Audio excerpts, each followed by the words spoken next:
जय श्री कृष्णा, राधे राधे प्रिय दोस्तों। Future of India coaching centre से जुड़ने के लिए धन्यवाद। मैं आपका दोस्त रामदास साहनी आज आप लोगों को बताऊंगा कि गुणनखंड वृक्ष विधि द्वारा कैसे किया जाता है। गुणनखंड भाग विधि द्वारा तो सबको आता है, लेकिन वृक्ष विधि द्वारा सब लोग कन्फ्यूज़न में हो जाते हैं, बस जाते हैं, नहीं आता है। तो हम लोग केवल एकदम सिंपल से समझेंगे कि वृक्ष विधि द्वारा अभाज्य गुणनखंड कैसे ज्ञात किया जाता है। छोटे बच्चे होते हैं, उनको थोड़ी दिक्कत होती है। देखिए यहाँ पे कुछ क्वेश्चन दिए गए हैं। कह रहा है गुणनखंड वृक्ष विधि से दी गई संख्याओं के अभाज्य गुणनखंड ज्ञात कीजिए। जिससे कि बच्चे को बहुत कन्फ्यूजन होता है। बहुत लोग होते हैं जो वृक्ष विधि द्वारा नहीं ज्ञात किए कर पाते हैं, लेकिन हम आपको आज बताएंगे एकदम सरल तरीके से कैसे वृक्ष विधि द्वारा हम अभाज्य गुणनखंड ज्ञात कर सकते हैं। यहाँ पे हमने दो आपके बीचों में दो संख्या ली है, 64 और 44। जैसे कि यदि आपको वृक्ष विधि द्वारा गुणनखंड ज्ञात करना, तो पहले इनके अभाज्य गुणनखंड पहले गुणनखंड इनके ज्ञात कीजिए। जैसे कि 2 है, 64 किससे कटेगा? 2 से कट जाएगा, क्योंकि इसके इकाई का अंक जो है उस सम है। तो 3 दूना 6, 2 दूना 4। फिर देखिए, फिर इसके इकाई का अंक सम है, अतः यह 2 से क्या होगा? पूर्णतः विभाजित हो जाएगा। 2 से जाएगा 2 एक कम 2, 6 दूना 12। अब फिर यहाँ देखिए, फिर इसके इकाई का अंक सम है, तो इसके बाद क्या होगा? ये 2 से पूर्णतः विभाजित हो जाएगा। 8 दूना 16। फिर ये 2 से कट जाएगा, 4 दूना 8। फिर उसके बाद ये 2 से कटेगा, 2 दूना 4। फिर 2 एक कम 2। ये पूर्णतः विभाजित हो गया। अब इसे हम वृक्ष रूप में कैसे निरूपित कर सकते हैं? आप जानते ही हैं, वृक्ष की अनेकों शाखा निकली होती है। तो ए फॉर एग्जाम्पल के रूप में ये अपना एक पेड़ समझ लीजिए। इसको 64 को हमको अभाज्य रूप तक ज्ञात करना है, जब तक ये अभाज्य रूप में विभाजित ना हो जाए। इनकी ये शाखाएँ जितनी बार हम जिससे गुणा करेंगे वो इधर रहेगा, और जो आएगा वो इधर रहेगा, और बीच में इनके क्या गुणे के चिन्ह रहेंगे। ये इनके नियम होते हैं।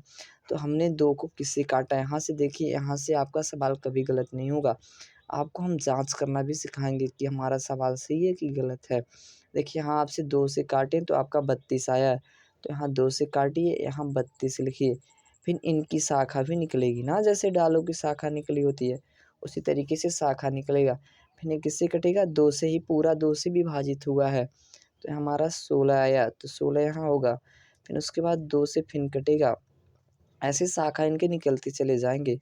फिर 2 यहाँ, 8 दूना 16 हुआ है ना, फिर इनके भी 2 शाखा निकलेंगे, 2। फिर यहाँ कितना आया है? 4 आया है। फिर यहाँ इनके भी शाखा निकलेंगे, ऐसे 2-2 शाखाएँ निकलते जाएँगे जब तक ले इनका अभाज्य गुणनखंड ना ज्ञात हो जाए। अब बताइए, यहाँ एक बार गुणा कीजिए, फिर यहाँ कितना? 2। ये हमारे वृक्ष विधि द्वारा अभाज्य गुणनखंड क्या हो गए? ज्ञात हो गए।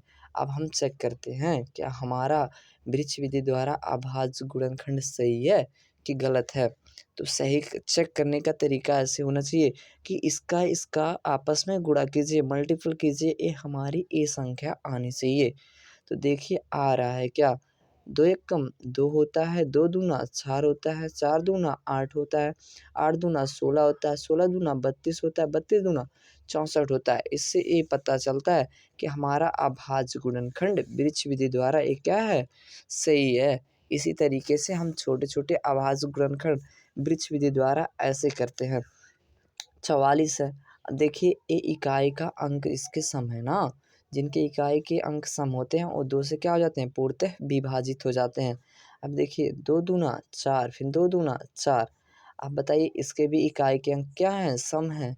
इसी वजह से ये भी 2 से पूर्णतः विभाजित हो जाएगा। ये 2 एक कम 2, फिर 2 एक कम 2। अब बताइए, 11 इसके इकाई के अंक सम नहीं है, इकाई के अंक 0 और 5 नहीं है। इसी वजह से ये बताइए, यदि 0 और 5 होते तो 5 से विभाजित हो जाता। लेकिन इकाई के अंक विषम में, तो ये स्वयं ही वही संख्या से कटेगा। 11 एकम 11। अब आपको हमने बताया कि एक वृक्ष की अनेकों शाखाएँ निकली होती हैं, तो ऐसे 44 है, 44 के अब शाखाएँ निकाल दीजिए, ऐसे कीजिए। फिर ये सम है तो किससे कटेगा? 2 से कटेगा, 2 से तो 22 दूना 44 हमारा होता है। अब 22 किन से फिर कटेगा? फिर 22 11 से 2 से कटेगा ना, 11 आएगा, तो 11 आया। फिर उसके बाद ये जो होता है अभाज्य गुणनखंड इसके ज्ञात करने होते हैं जी। तो 1 से कटेगा, फिर 11 से कटेगा। अब चेक करते हैं क्या हमारा अभाज्य गुणनखंड जो है भाग विधि वृक्ष विधि द्वारा जो हमारा अभाज्य गुणनखंड है सही है कि नहीं सही है। पहले देखिए 11 कम 11 तो होता है, 11 दूना 22 होता है, 22 दूना 44 होता है। इससे ये पता चलता है कि हमारा जो अभाज्य गुणनखंड है वृक्ष विधि द्वारा ये हमारा सही है। Future of India coaching centre से जुड़ने के लिए धन्यवाद। हम आपको छोटे छोटे टिप ऐसे देते रहेंगे। धन्यवाद।